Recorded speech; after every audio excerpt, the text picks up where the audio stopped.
You're watching the Common Constitutionalist Weekend Video Podcast.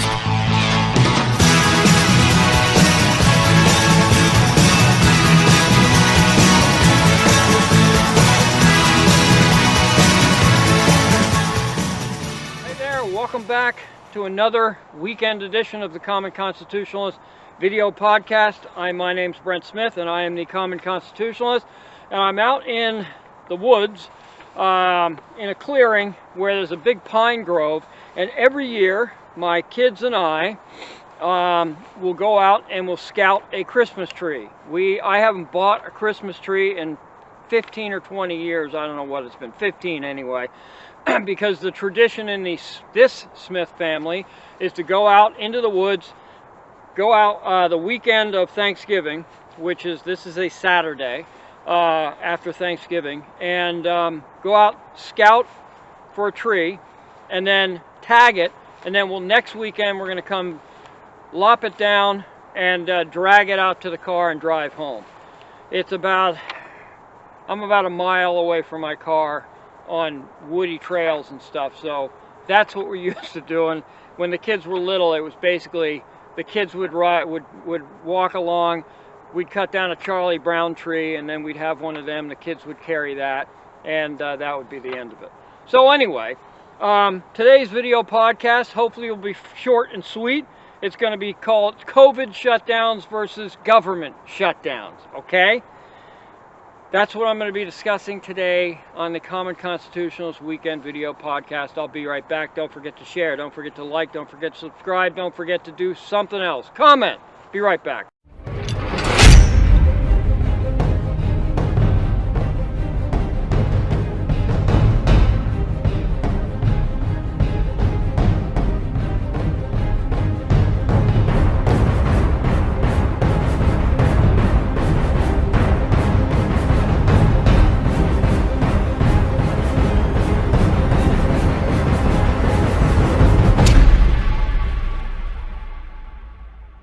Alrighty, I'm back.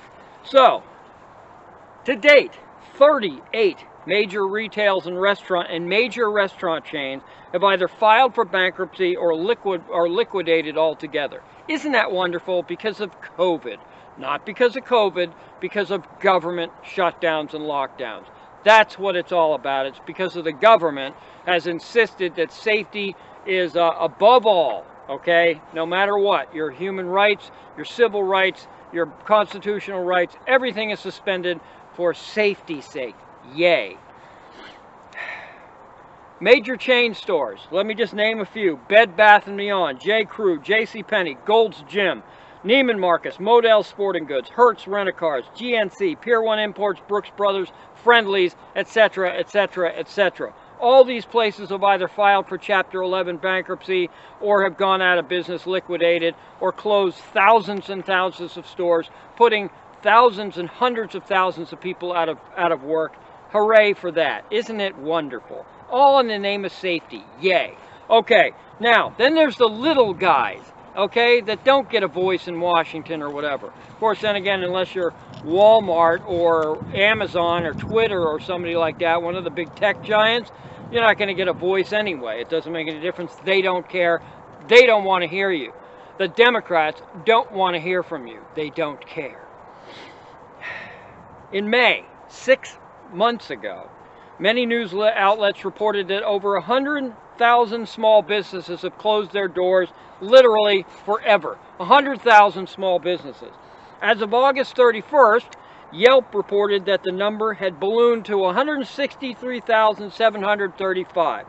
But as staggering as that number is, now these are businesses. These aren't individual people. These are businesses that employ people. These are owners that have put their life's blood, every drop of blood, every last dollar they had into their small businesses, and for what? For nothing. For the government to say, shut it down, close it down, it's for your own good. Well, F you. Excuse my French.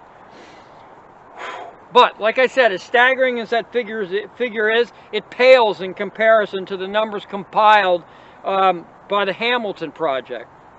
They assert, as of June of this year, months ago, the number of small business permanent closures was actually around 400,000. Okay. Now, regardless of what the what the number is, everybody knows it's at least probably 150,000 minimum at this point. Okay. So say the average company has just say 10 employees. It's going to be more than that. But even at 10, that's 1.5 million to several million people out of work. Okay. This is insanity. And these people, unfortunately, like I said, they have no options. It came upon them so rapidly that they don't have any options. Where are they going to go? Who's going to hire these people? Jeez. And whatever that number is of unemployed and business closure, you can damn be certain, particularly after this Thanksgiving, where everybody was so evil and got together with their families and all that other bull crap, that by New Year's, that number of business closures, permanent business closures, is going to be skyrocketed by New Year's. Guaranteed. Mark my words. You heard it here. Okay? And on a side note, as much hype as they gave the shutting down of Thanksgiving, you wait till Christmas. They're going to try and shut down Christmas. They're going to try and shut down Hanukkah. Why? Because they're religious observances. That's what they are. All right? That's what it's all about here. Okay? It doesn't have anything to do with getting together with family and COVID and everything.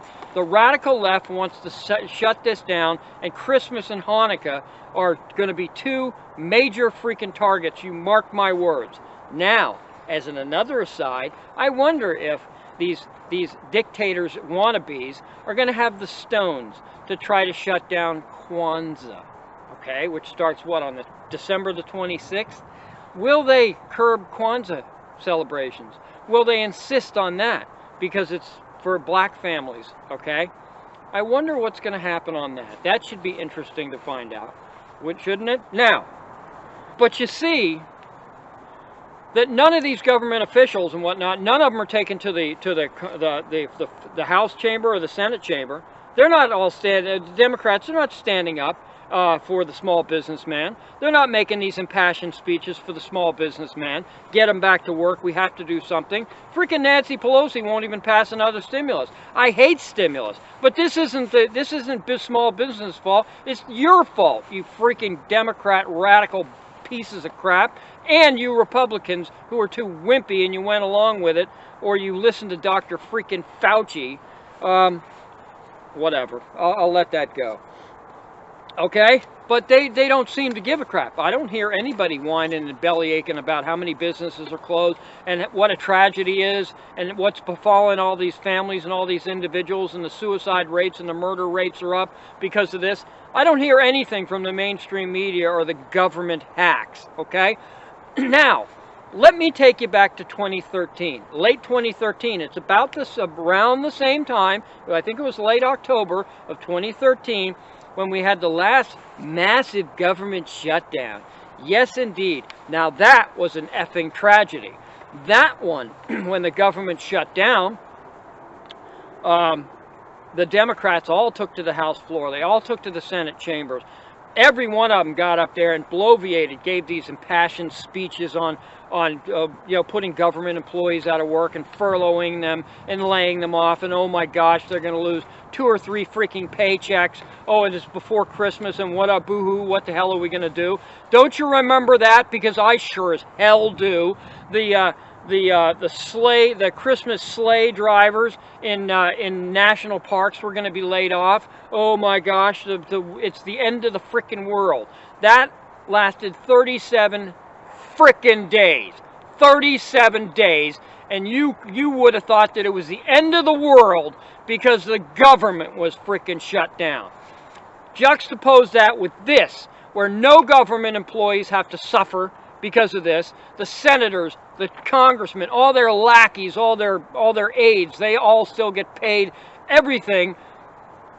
Mainstream media, they don't lose their damn jobs. They're going out there and reporting on all this crap and all this nonsense and all these lies, but they're getting paid.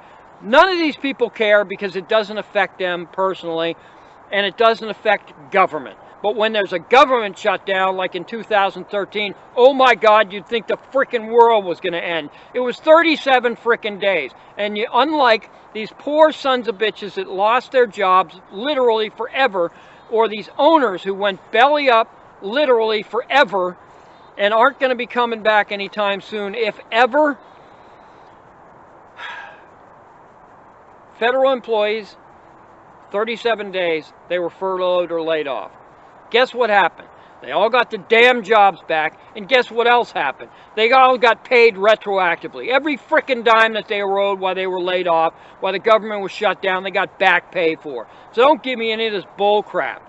It's just, it's immoral, okay? It's absolutely immoral, and it's just flat-ass evil. The comparison, the juxtaposition between the government shutdown and the beefing and belly aching from the left and the Democrats when the government shuts down, but when private sector shuts down en masse by hundreds of thousands of businesses and millions of small business employees and owners, crickets, freaking crickets.